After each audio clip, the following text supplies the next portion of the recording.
So maybe you've heard this expression, cross is coming. Now, I usually start hearing that somewhere around February. I think it's a little too early in February, but it's August, and in August, cross is coming. So to kick off our cross is coming season, we have who else but the man from Cannondale, Curtis White. It was a great show, a great conversation. I got to know Curtis a little bit this spring during the Dirty Bikes series, and it was really awesome to sit down and talk to him after the summer and hear about his training and his mindset going into the 2019-2020 cyclocross season. Before we get to that, though, let's hit a couple of sponsors. So first, we're sponsored by Legacy Bikes. That's Legacy with an I, Legaci bikes.com.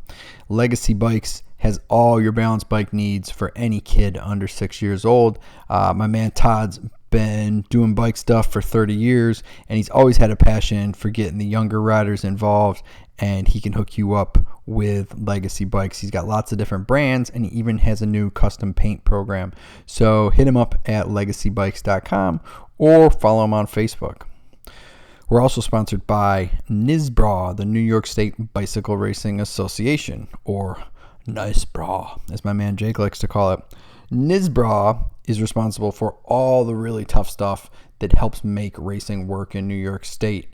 They do grants and upgrades and officials. They balance calendars, all that kind of stuff that isn't real glamorous, but really needs to be done so that we can have really good racing, and they're really good at it. So follow them on Facebook at NYSBRA, on Facebook, or go to nysbra.com and you can see calendars, you can see ways to get grants for clinics and races, and you can also hit them up if you need some guidance on getting involved in racing or putting on an event for the first time or getting involved in officiating or any number of an aspects there of bike racing in New York State.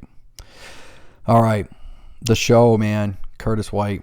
This guy's awesome. He's really the next great thing in cyclocross, in my opinion. He was the Pan Am champ last year. He had a breakout season. He won several big races in addition to Pan Ams, and he finished second at nationals behind his teammate, mentor, and the legendary three-time national champ, Stephen Hyde. And Curtis is just going to keep getting better. He's a young guy, and he's out of college now, and he's really focused on being a student of the game. And in this episode, he talks a lot about that, about what it is to be a student of the game, what it is to really have a grasp on that mental game, the way he's changed his off-season approach for training, no longer racing a pro road schedule like he was for the last couple of years, and how he thinks that will help him coming into the coming year. And you get a little behind-the-scenes look, too, at what it's like to be Emma White's brother, what his whole family dynamic is like, and about goats. Yeah, not the goat, but goats. So check out the episode, and I hope you enjoy getting to know Curtis just a little bit better. You'll never go out on a training ride and dig that deep. Awesome. We won gold. They're life rides. I'm like, dude, I'm still figuring this out. Lose sight of the fact that it's whoever goes faster. Yo, this isn't a road race. This is the mountain bike race. The sensei of sprint time, definitely. My eyes are coming out of my head. Just get in here. All right, we are on. This is our Cross is Coming show. We don't do Cross is Coming before August, even though some of you are doing it in May. But we're hitting Cross is Coming, and who better to start it out with than the legend Curtis White? What's up, brother? Hey guys, how you doing? It's good to be here. It's great to have you, man. We were just talking. You just came off your first official cross race of the season as part of a crit weekend in kind of a cool event. Tell us a little bit about what that was all about in Reading. You had some really great things to say about what they got going on down there. Yeah, so it was the Reading Rad Sport weekend. Last year was the first year that I did the race weekend. Oh, excuse me. And it was a tremendous event last year, and I was really looking forward to coming back. I raced the nighttime crit and the uphill hill climb with Team Skyline, and then Cannondale for the cyclocross race, but it was nice to get that first cross race effort out of the way. Yeah, very cool. You said Bill Elliston coordinated that cross effort and kind of a cool course to start. Yeah, so I mean, you know, it's going to be a legit course. Then it was a shorter course. It was, you know, there's certainly wasn't UCI or there are no standards to uphold it to. It was just it was a fun course. It had some really cool features. You know, they utilized the park really well. They had some good off cambers, some steep hills that were challenging enough to where you had to. You know, it was barely. You know, I was really trying to get the bike up just to ride it, but I think most people had to run it. A couple sections of the course, you had an A and a B line. And then later in the day, they had a mountain bike short track event there. So it wasn't, people just didn't bring their road bikes. It was, they were able to get all the disciplines and kind of reach a lot of people that, you know, most bike races or the bike industry really don't reach a lot. So it was really cool to see down there. Yeah, it's cool that they're kind of putting a few different things together. You said they had a wheelie contest too, right, during the crit for kind of local kids on street bikes. Absolutely, that was really cool to see.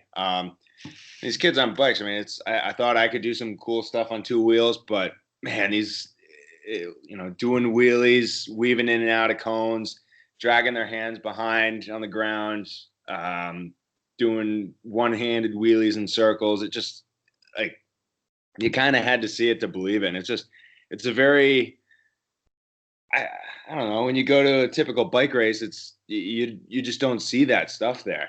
But it was all stuff that you really got a lot of people engaged with what was going on. And it really pumped everyone up. The crowd was really into it. I know everyone starting the pro men's and the pro women's races were really into it. It was just great to see. Yeah, it was a great format. I didn't get there a lot before on Saturday, and I had made my way over mostly because I was over at T-Town doing some Masters track stuff, and just hoping the schedule was gonna get done early enough, and I was able to get over there. But I missed some of those other things, but I could see the setups and stuff, and it was really cool to see they had a lot of those kind of ancillary add-ons to the event, and there was a lot of people out, which was really cool to see. And I think those elements is as more races are around in the crits. I think when people see that formula of, you know, being inclusive of these other things, really builds a crowd and really builds a really cool atmosphere there. Absolutely. So, you know, they're able to reach parts of, you know, really the cycling community that, you know, if you go to a standard crit, you just don't have that same outreach. So there was a lot of inclusivity there, and you know, they just did a terrific job promoting the event, which there are a lot of events and races that, you know, they direct a really sharp and clean event, but just the promotion is just kind of lacking. But the connection with the community for this race weekend and just seeing all the different events and getting everybody, there was a lot going on. They did a really nice job. It was nice to see, especially when there's, you know, in the climate of the bike industry that some people are just talking about, there's been a decline in races or the quality. There's kind of like a renewed faith in you know, in the racing scene. Yeah, it was funny. I was, I was talking to Deb Schiff at the track, and we were just talking about, you know, kind of some of the ebbs and flows of things. And she's been around the sport for a long time. I've been around longer than I usually want to admit. And you see these highs and lows, and it's definitely at a lull period, and you know, going back to, you know, the pre-Greg LeMond years, you know, and then we had this big upswing, and then you know, kind of a lull, and then Lance came along, and then there was a big surge, and then we're at a big lull, and you know, but I thought it was really encouraging, and you may see some different things because you're hitting so many cross races, but the stuff that came out on Vela News from USA Cycling about the mountain bike national championships and how many juniors were there. Mm-hmm. You know, yeah, I did see some of that, you know, on Vela News, and a couple of other outlets picked that up, and it's good to see, you know. And when you look at, I mean, I the world selection just came out today, and I was looking over some of the names to see if there are any familiar faces, and they're from really hyper centered around like the West Coast and Colorado and Utah pockets, which is it's great, but I mean it's the sport's kind of coming back up. I do feel like, especially in the mountain bike thing, it's being revived, and you have an athlete like Kate Courtney, young female cyclist, world champion, absolutely killing it, and just it's a great person for younger athletes to look up to. When you have these figures in the sport that we can look up to, you get younger people in and just it's the bike at a younger age. Yeah, it's always it's kind of an inspirational thing, and I think you start getting some leaders, and when they're good personalities as well, and they're willing to take time for fans and for kids, and I've always kind of looked at it as obviously cross is kind of in an end into itself in some way for you, but I always look at cross and mountain bike and Nika has been really instrumental, I think, in a lot of this drive. But it gets kids introduced. A kid's not going to get introduced at 12 years old to go ride a criterium. But they are for these other disciplines, and they start doing BMX and mountain bike and cross and do all these things. And then they get a little bit older, and then being out on, getting out on the road, doing some road racing. I think it builds all that underlying foundation for that to happen. And seeing races do that kind of thing, like Reading did, to say, hey, we're going to be inclusive of these other things and get more broad-based interest. It's just it's a little bit of a discussion we had with Richard Fries even some time ago. Tony and I had him on the show and talking about it's kind of the idea of more butts on bikes, right? Mm-hmm. Absolutely. And and people kind of cross over, into some of these other disciplines. They ride mountain bike for a while, and and arguably you're doing it right. I mean, you're crossing road and doing a lot of both, not just I'm just using a little bit of road. I mean, you're doing a lot of both. Mm-hmm. Yeah, absolutely. I mean, it's just especially this year with it just I won't say freelancing it, but I've had the opportunity to try more new things with the sport. So I mean, I was at Tony's gravel series earlier this year, and it was, there's this big hype with the gravel scene, and it's this unsanctioned event, and just kind of it was super cool and new, and all these events are different. And it just at the end of the day, it's the biggest takeaway that I had was the reason why I'm riding a bike or why I'm racing. It's kind of easy to lose focus of like, why am I here in the first place? Right. I kind of need to revisit what got me into cycling in the first place? Why do I love this? Why do I love getting lost on back roads? Why do I love, not constantly riding with the earbuds in my ears and just enjoying what's around me and who I'm with? And that's the most important part, I think, whether you have that feeling with racing, riding your bike on gravel roads or riding street bikes or whatever. It's a really important feeling that I think not enough people will kind of get in touch with or kind of, touch upon. Well, yeah, talk a little bit about that for you this year. And I think, and maybe I'm wrong, you tell me if I'm wrong, but that's a little different this year than maybe the last couple of years for you with the gravel and the mountain bike and the road mix a little bit more in the summer than I think you were doing a little bit more just road before that. So what does that summer spring schedule kind of look for you this year, and maybe how's that been a little different for you and what you've gotten out of that? Yeah, so it's for the last for the 4 seasons before this, I had balanced racing cyclocross with racing professionally on the road. I was with Optum Pro Cycling, then that transitioned into Rally. I was with Rally for 2 years, and then last year I was with Jelly Belly. And it was once cyclocross ended, I was dedicated to road, and I wanted to take advantage of the opportunities I had on the road. I didn't really do anything with mountain biking, or the cross prep was always a little bit delayed, and it just kind of had my foot in a couple different doors, which, I loved racing. I loved the camaraderie and, the opportunities that I had and the people that I had met. but this year was the first time that I found myself being able to kind of create the ideal program for cyclocross. Cyclocross is what I want to do. It's what I'm best at and where I think I can make the biggest difference and achieve the best results. So I was curious about the gravel scene. Tony, I was at your races. I was at Paris Ancaster and a couple others. Just kind of enjoying it, and it fit really well with the training program. These gravel races are more of a grind. It was a good way to get the endurance and the tempo training in when the weather's horrible outside. It was a good motivator. And then, May and June came around and I transitioned into more intensity work. I was doing a couple UCI mountain bike races up in Quebec with the Canada Cup series, a couple of the Bubba Burger Trophy series. And there was an opportunity to guest ride for Team Velo Select up at the Tour de Beauce, which is one of the hardest stage races in North America, I think. Yeah. With the exception of Colorado and Utah and California, but man, it was hard, and all the top North American pro teams showed up, and a few other international squads, and I really missed racing on the road.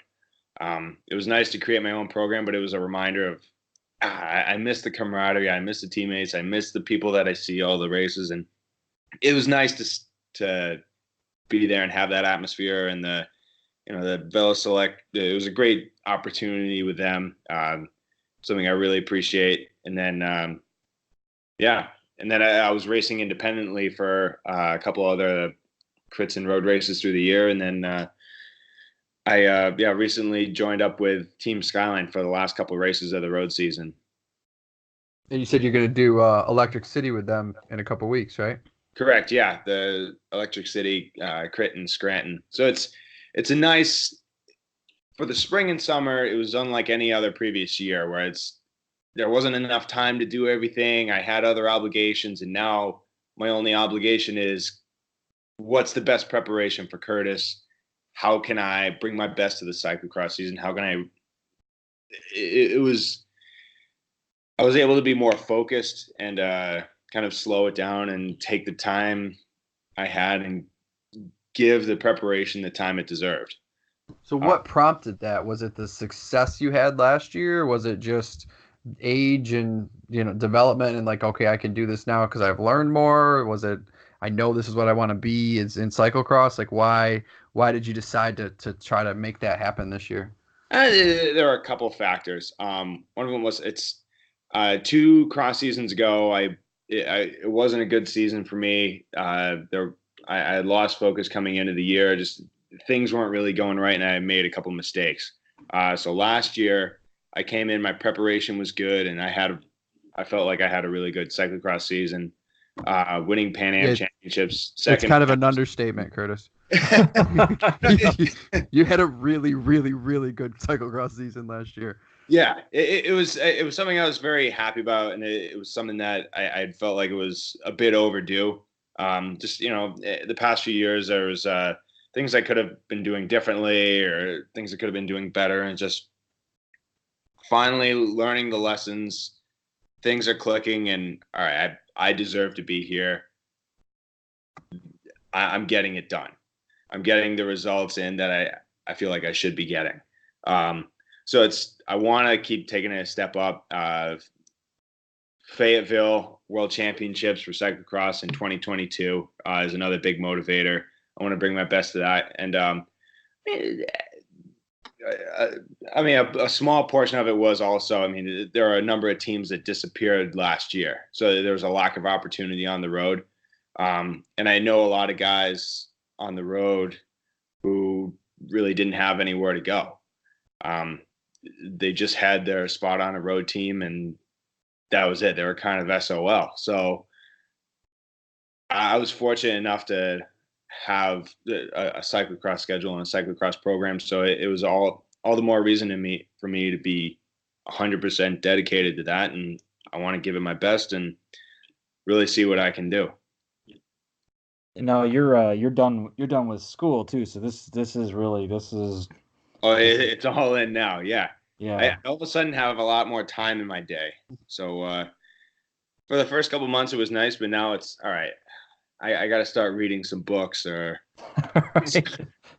I've been doing a lot more reading, and it's a lot of kind of research on, that's involved in the training program. What are the best things to eat? What are, learning more about the training process and the body and the functions of it. It just I'm trying my best to have a real holistic approach to the sport, and I think my cross teammate Stephen Hyde, something he said or has been saying for the last couple of years really resonated with me was, I want to be a student of the sport, which is like, yeah, of course, but it's a really great way of putting it. You want to learn everything about yourself and the sport and just become a true master of it. You want to, what you do in the sport, you want people to think it's magic, Right. So it's, Yeah, I'm it trying is to it develop all is the opportunities and the resources I can to make that happen.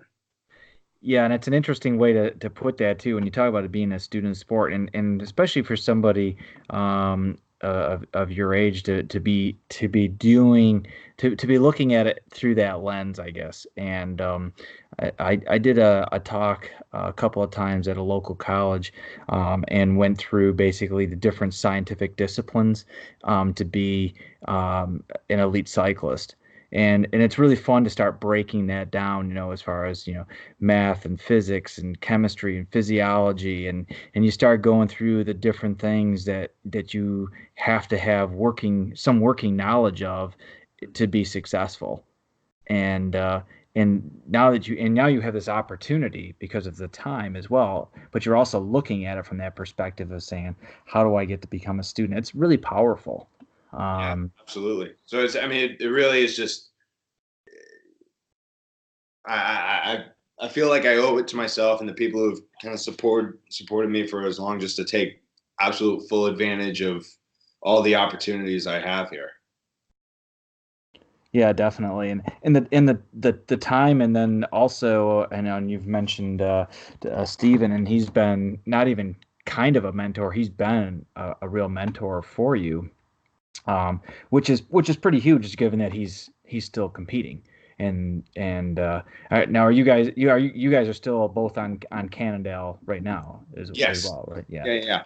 So I can safely say that Hyde's been probably the best teacher that I've had as a teammate and the best mentor I've had as a teammate. I've been fortunate enough to have quite a few mentors through the sport. Outside of cyclocross, just to name a few, Brad Huff. I was teammates with him for several years on Optimum Rally, and it's Jesse Anthony. There are Frank McCormick.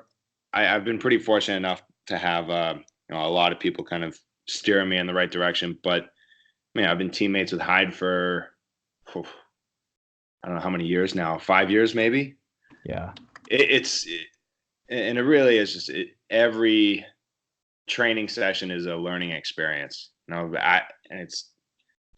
fortunate enough to have a teammate that isn't afraid to answer questions about what should I be eating, how do you get the best sleep, what do you do in your recovery process, this, that, and the other thing. It's just every single week there's a learning experience. Right. So how does that work as you're getting better and better, and if you're the number 2 guy behind him in the country, and you guys are on the same team, so what's that relationship like as you enter next season, coming off the year you had, and with him being in the position he's in? Like, is there tension there? Is that difficult, where you guys are arguably the 2 best guys in the sport, who both kind of line up against each other? Like how does that dynamic work, and how do you balance that? We just try to keep pushing each other the best we can.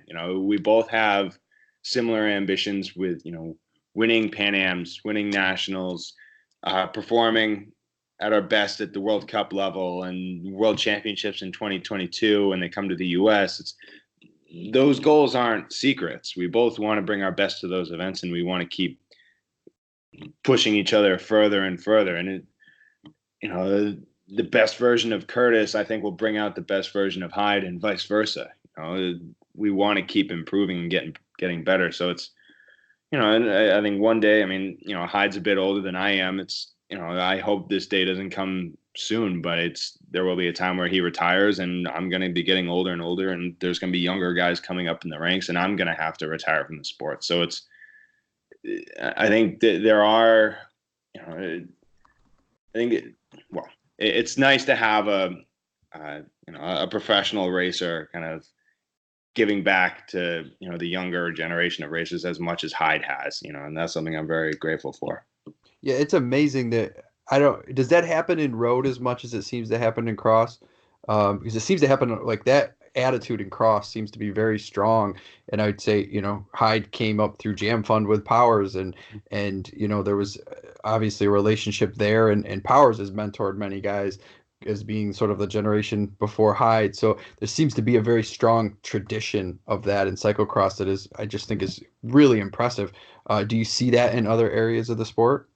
Oh yeah, absolutely. There are a few names that I dropped earlier, just these, kind of giants of the sport or in North American cycling that I've always looked up to. And it's just, again, I can't really say enough about how fortunate I feel to have grown up and known a lot of the people that I've looked up to and like learned a lot. Because at the time, the lessons didn't seem,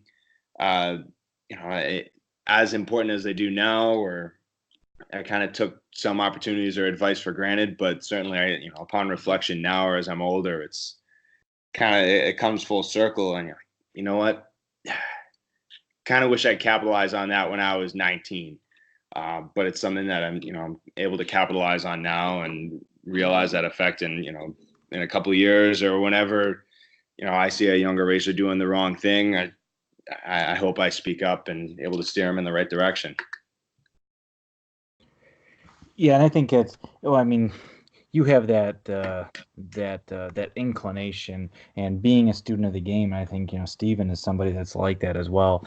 And I think you look at it as not like you have to, you're the holder of the secret knowledge, right? It's you want everybody's game to be better, and I think Powers has done a lot of that. I think Jeremy's been instrumental in helping a lot of people not being threatened by somebody's rise, but by kind of saying, hey, if everybody's doing better, we're all better, and then we're collectively more competitive.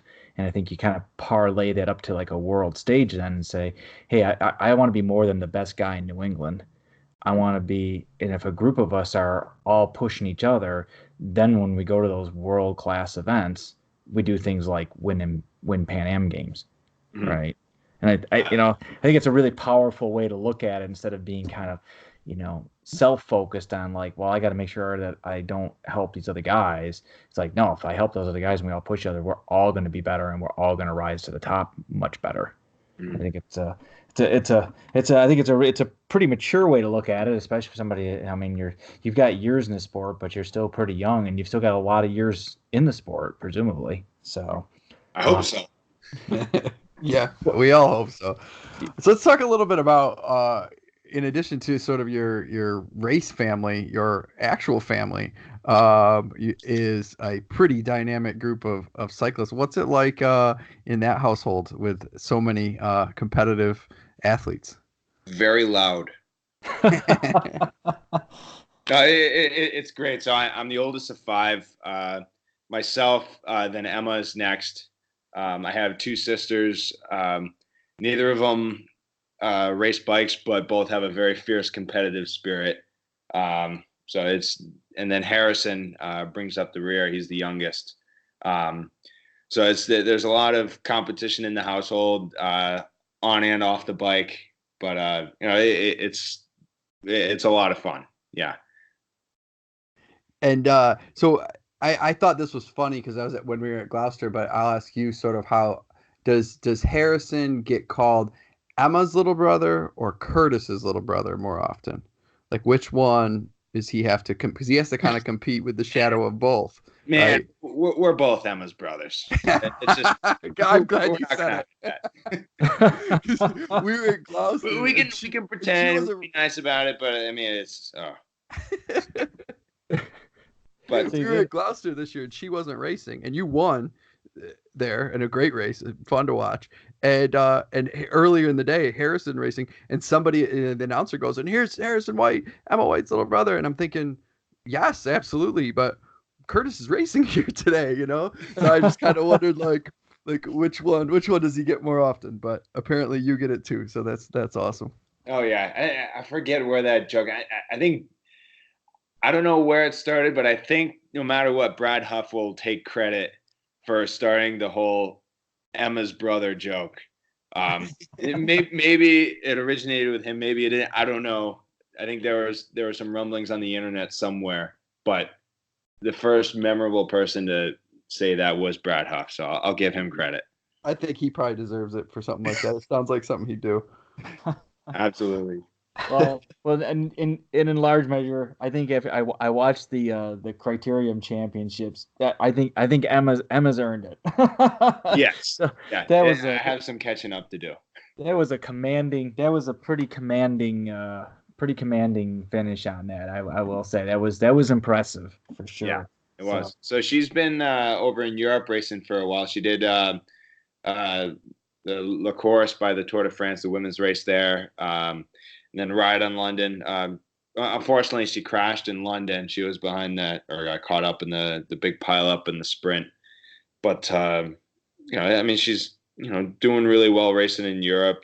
I don't know when she comes back, in a week's time or so, but she's been doing really well with the racing and the training, and she's I think she only has one more term of school left, so she's gearing up towards graduating and being able to having a lot more time to train and live for the sport and be a student of the sport, and with eyes towards Tokyo. Yeah, she's amazing. She's so fun to watch. Yeah. Kind of along those lines, I mean, how much do you guys kind of mentor each other and Harrison? I mean, you're really accelerating. You're being a student of the game now. You have the extra time. Emma's going to be finishing school, so since she's going to be in a similar place, and how old is Harrison? How many years behind you is he? So he's 6 years behind me. Okay. He's starting his senior year in high school. All right. So I mean, this year is a big transition year for him as well. So he'll actually be taking a step back from racing. Okay. But he's going to be trying a couple other new things. He's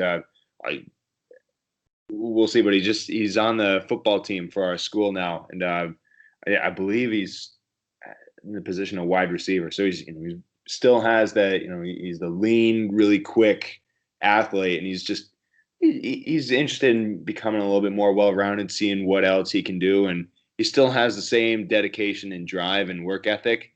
But it's really, for a family that's kind of always been about the bike, it's kind of interesting for all of us to see that work ethic go other places. Well, yeah. And what is your dad was an amazing athlete, right? But he's not. His first discipline is not on the bike. How did it come about to the bike from that? Yeah, so he did crew rowing at a very high level and represented the U.S. at the World Championships. I think it was 1988 or 89. He got a silver medal in a men's 8. So it's he is a very accomplished athlete. He knows what it takes to operate at a really high level and have that dedication and the drive, and understands the effort and the emotion and everything that goes into achieving a result like that. So it's from a young age, we all were able to learn how to want to win. And how to want to bring out the best in ourselves, which I think is very powerful. And when my dad was training and racing at a high level with rowing, he also stayed in shape with the bike, and he had a couple of racing jerseys, and Back then Lance was big, and we had a couple DVDs, and the Eddie Merckx and Sean Kelly tapes, and I would just, I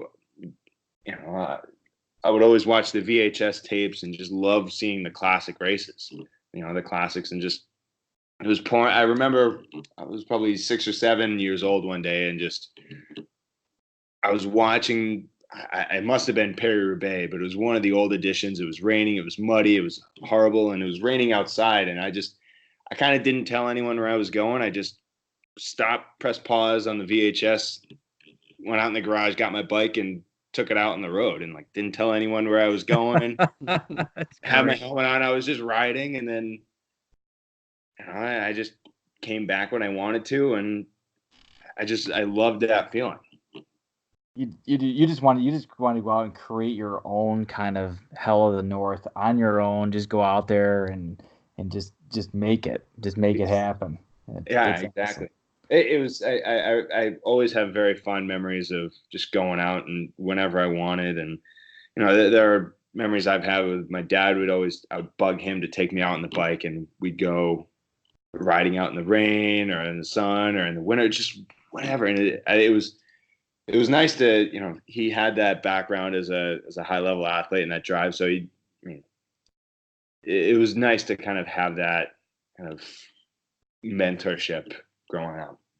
Yeah, definitely. So how much do you guys parlay that down now as you guys become more students and experienced? I mean, you got 6 years. I mean, Harrison's taken a little bit of a step back, but I'm sure you're giving him plenty of guys. Or does he look at you and say, yeah, but you're my brother, so I'm going to ask somebody else? Or does he, how does that interaction work with you guys as far as passing that on to each other, and or is it? Or, how's that dynamic work with you guys? Well, I mean, I shared a little bit earlier that, 5 kids in the house, it can oftentimes be very competitive between all 5 of us. But it's a neat relationship where I think we all bring out the best in each other. So I don't really know anything about football. I know nothing about football. But there's a certain drive and intensity that you have to have, and the dedication towards the training involved and going through the motions and preparing yourself. And I think Harrison has that. He's a really, he's always really raced on instinct more than anything else. So I'm sure he'll, I'm really curious to go to the first game and see how it goes for him. Yeah.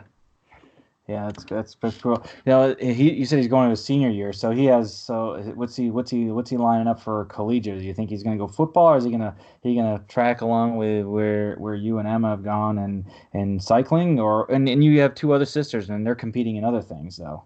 Mm-hmm. Yes. So Emma, I graduated from Union College in Schenectady, New York. Emma is on track to graduate from there in the fall, and the next sister, Sarah, she is a sophomore. No, she's going into her junior year at Union. Then the next youngest sister, Anna, she is going to UVM. She's really breaking from the mold here. But yeah, and then Harrison, I don't know. I think he may not even know what his next chapter is. But I'm really curious to see. Right. And your dad is still coaching crew, right? Correct. Yeah. Is any of the other sisters or anybody gone down that path at all and done anything with that sport? No. I think we've all tried it, and we've been around the boathouse and the crew teams, and it's a really neat atmosphere, but it's, I think we've all we haven't really got into it. But right. I've taken a single out a couple of times, and I do enjoy going through it. And it's great for winter training. You get on the rowing machine, and it's great core work, back work, and rowers have an incredible aerobic capacity too. So it's great training for that. I will say the first time I ever took a single out on my own, I flipped it, and it was not in a very clean river. So I'm unless yeah, I'm kind of afraid to go back and come out with like a couple extra fingers or some glow in the dark or Yeah, something. start drinking a little canal water. It's very industrial up here. What do So yeah, you're in the river from The Simpsons there with like the three fish eyes or whatever. yeah. Exactly. So it's not one of those things where it's like that's dad's sport, man. We're not touching dad's sport, man. There's no way. He's got a lock on that. So, but no, it's cool. So what do you, as far as for you? I mean, you finished school. You're full on cycling. What do you think? I mean, this is a long ways down the way, and maybe you don't. It's always hard to chart these paths. But where would you see yourself post cycling? And where given your studies and things, and what kind of interests you, and where do you think you'd want to take it? Post it. I mean, like I said, it's a long ways off, but where do you see yourself going with that? Yeah, I mean, it is a hard question. I mean, I'm 23 going on 24 of September. So it's, I still, I'm pretty young in the sport and I have a lot of ambitions, 3 years down the line, Fayetteville 2022. And, I have a lot of goals I still want to achieve. But man, I would love nothing more to stay involved with this sport because I honestly think there aren't a lot of sports that are more beautiful than just riding a bike because it takes you where you want to go. You can choose where you want to go, and kind of touching on this with the whole gravel scene earlier, it kind of got me back in touch with why I was riding a bike in the first place. You need a moment to just kind of hit the brakes and say, why am I doing this? I love this sport. There's no place I would rather be. And to just kind of relay that passion onto somebody else or to help influence a younger athlete or a program or whatever, whatever role I play, further down the line, I would still love to be involved with the cycling scene. I don't know what it would be, but nothing would make me happier 20 years down the road to still be having an impact. Yeah, there are a couple of things I need to do before that happens. Oh yeah, well we hope there's a lot more things in there, but that's a long ways off, and it's as I said, it's kind of maybe a little bit of an odd question given that you're really in the early throes of a successful career, but sometimes people are like, hey, I got a 5-year deal and I'm out, and then sometimes they say that and then they wind up being around longer. Seen that happen where people they really develop an affinity and a love for the sport, and they're like, no, I really like being there. And you're already in that place where you're like, I like being in this sport, I like touching this sport, and and I've been in the sport a long time, not at the same level. I wasn't making my living doing it. And racing bikes, but you learn kind of this appreciation and just even the training process, and and I was just hearing you talk about just the ability to go out on your bike and just go out and ride, and kind of those times where there's no earbuds, there's nothing, you're just on some quiet road and just hearing the tires and the wind, and if you're doing a little climb, the birds chirping, and I've always just kind of looked at it almost like it's almost meditative. Absolutely.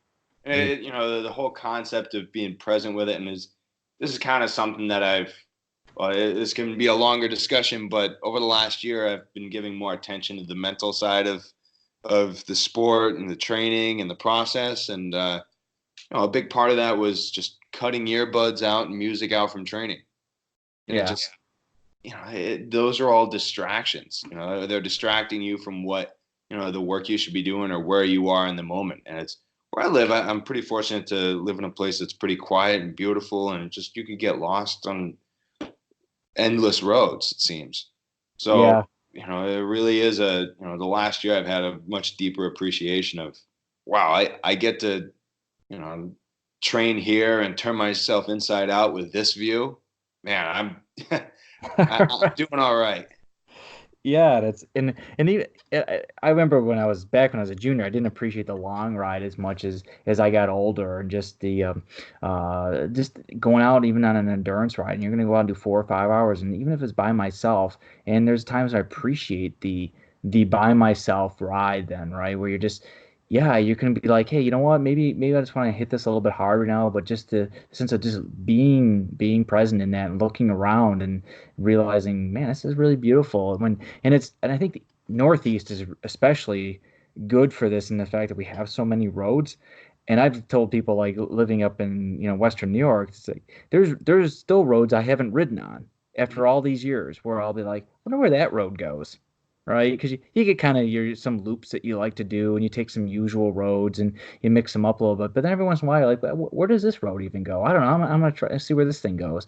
And it's funny to me. And I laugh sometimes after 30 some years of racing and training in an area that they're still like, oh, where's this road go? And it's just fun to go explore and go like, oh, I didn't know that came out over here. That's cool.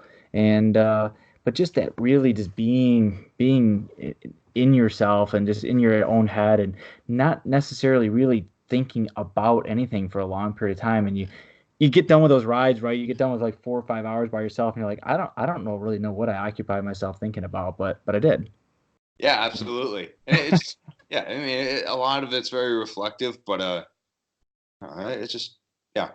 It, Yeah, I think that's one of the beautiful parts of the sport. I mean, outside of being able to, like you said, I think you hit on a couple of things there. That whole, it can take you somewhere, and like I always look at like when people like to run, and it's not anything against running. I used to run, but it's like you go run, you're kind of still in your neighborhood after 45 minutes. yeah, I mean, it's so with cyclocross, we do some training with running, but man, I've never seen anyone run with a smile on their face. Right. So, I mean, I love doing trail runs. I'll go out for 30, 40, 50 minutes and do an awesome trail run, but it doesn't look pretty, I'm sure. But yeah, it's the day I see someone run with a smile on their face, I'll start running on roads. But Right. it's what we were talking about earlier. Just get lost in the woods, go running on trails, and you just quiet and you're alone, and you could take that in.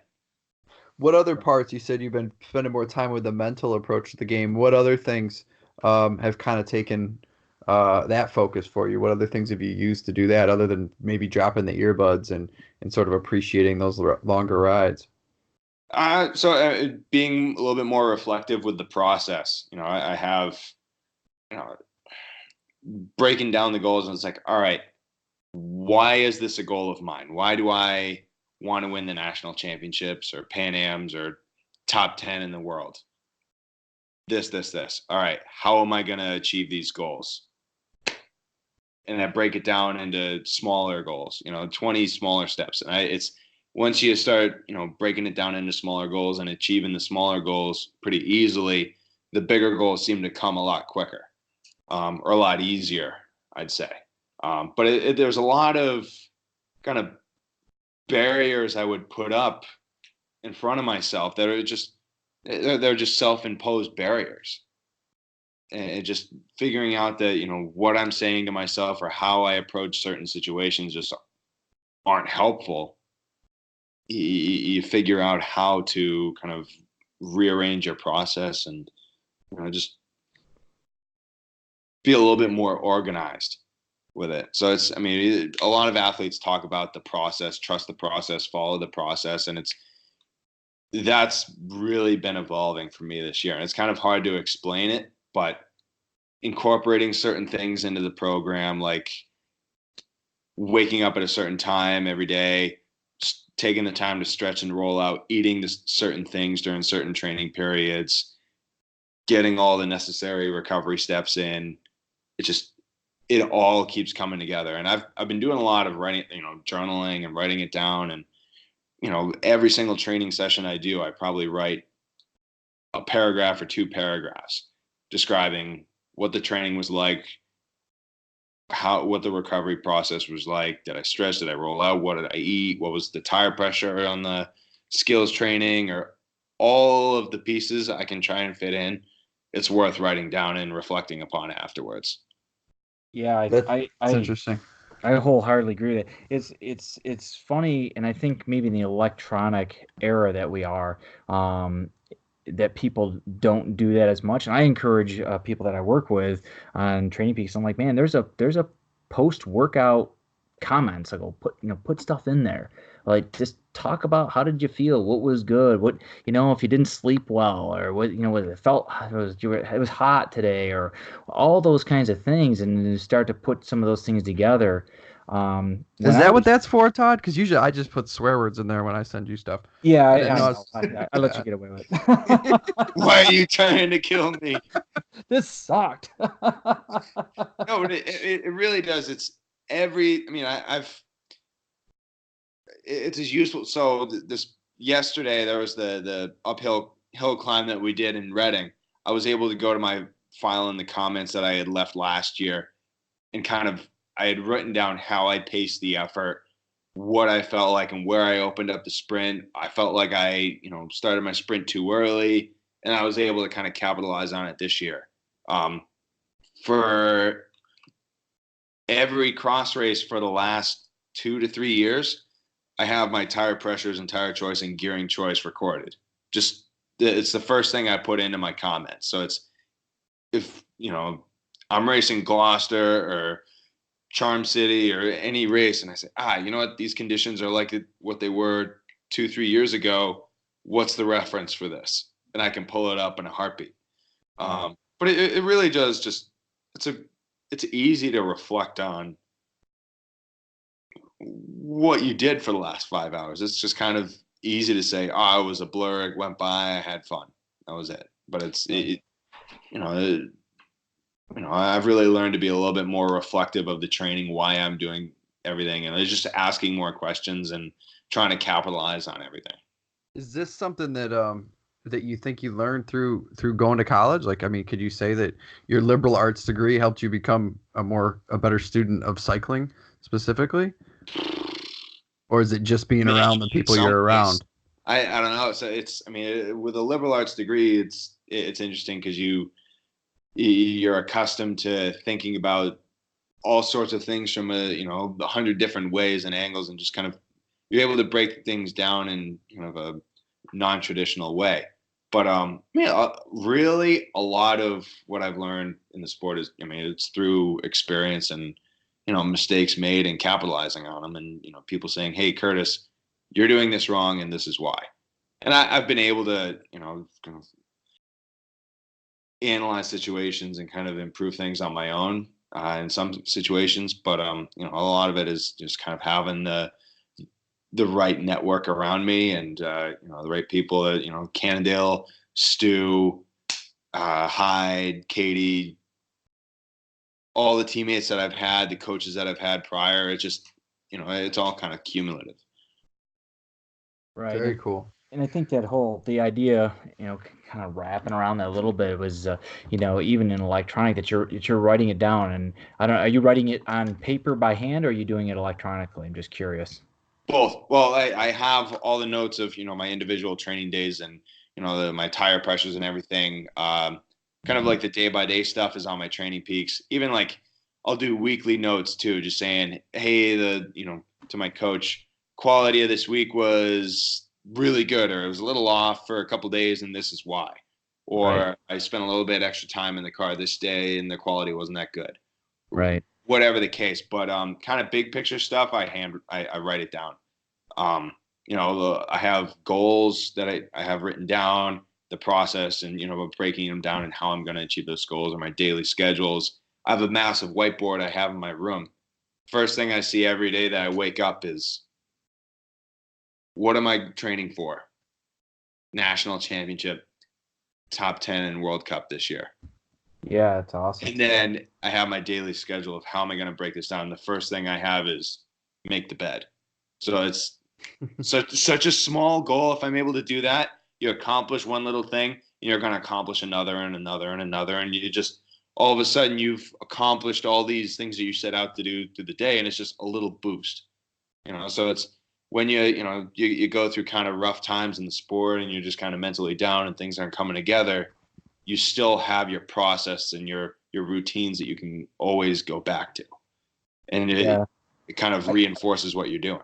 I like that whiteboard thing too. And I had for many years, I had this whiteboard in my when I had more of an office at my house, because we didn't have wireless. internet then, right? So everything was cable, right? So you had it. So we had an office set up, and I had this whiteboard, and I had written. I would always every year I would write down whatever was the winning time, say in like the kilo at nationals, and what my time was if I didn't win it. So it's like, okay, that's the gap, Yeah. right? Because that's what I got to hit. I mean, that's if it's 2 seconds, that I got to come right, and I think having that, I like that idea, and it's cool you do that. Is that that goal is in front of you every day, and I think for me it's always a motivator when I know what I gotta hit, and it's in front of me every day. I've told people post it on your refrigerator, man. So every time you go to the refrigerator, you see that goal when it's written down, it's real.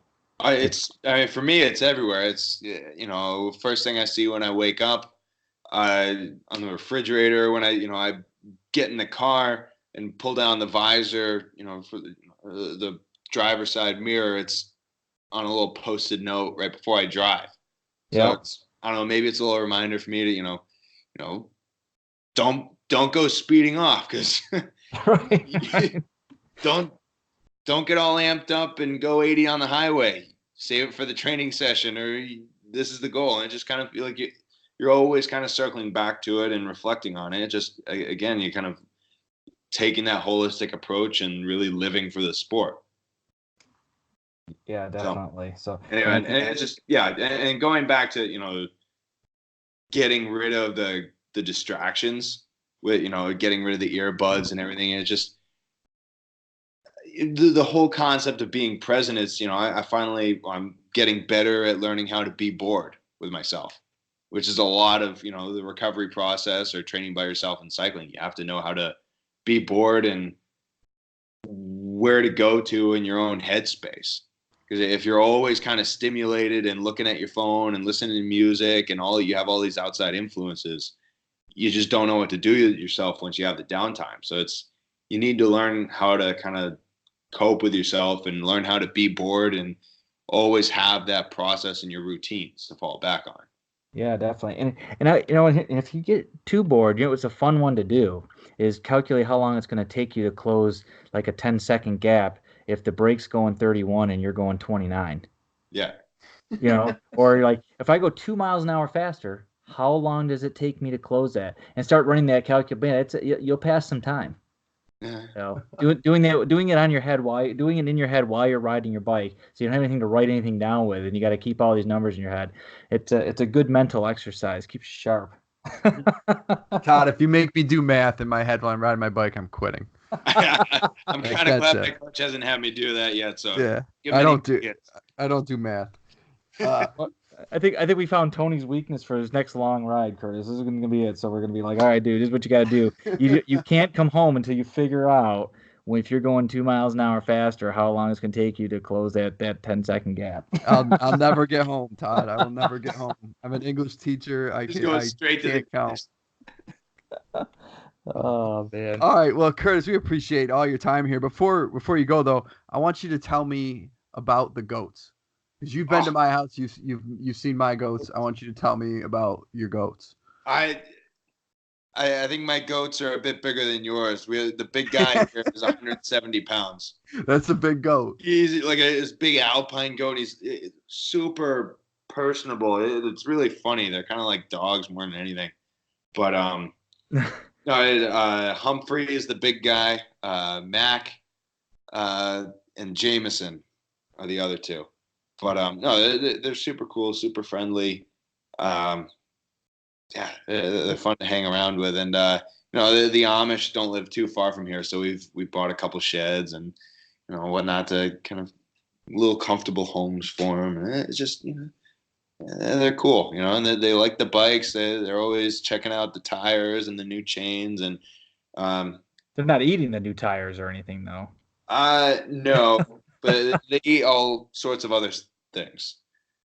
But I think the last thing out of the toolbox they ate was Humphrey almost ate a dead battery I took out of my cork. I set it on the table. He walks over and has a battery in his mouth. That wasn't fun. No, and he probably didn't want to give it up either because it was like he didn't want to give it up, but I got it. I got the battery. The goat's still going. Right. So They get like that dog when as soon as you want it, then they clamp their jaw down. They're like, no, man, no, I'm not giving this up. Precious. Yeah. No, they're a load of fun. That's cool. That's cool. Well, it's awesome to have you on here, man. It's awesome to see you race, and hopefully going to see you for Rochester Cross in September. Yes, yeah, I'll be there. The official season kicks off. I'm planning on going to Roanoke, and then Rochester Cross, and then the 2 World Cups, and then it's full on after that. But yeah, hope to see you guys at the races, and yeah, Tony and Todd, thanks for having me on. Really appreciate it. Yeah, thanks, man. Hopefully see you at Electric City and then again at Rochester. So. That's right. Yeah, we have one more race left. There you go. Road See race with left. Skyline down there. So that's pretty cool. Definitely exciting to see you race Rochester. All right. Well, good luck in the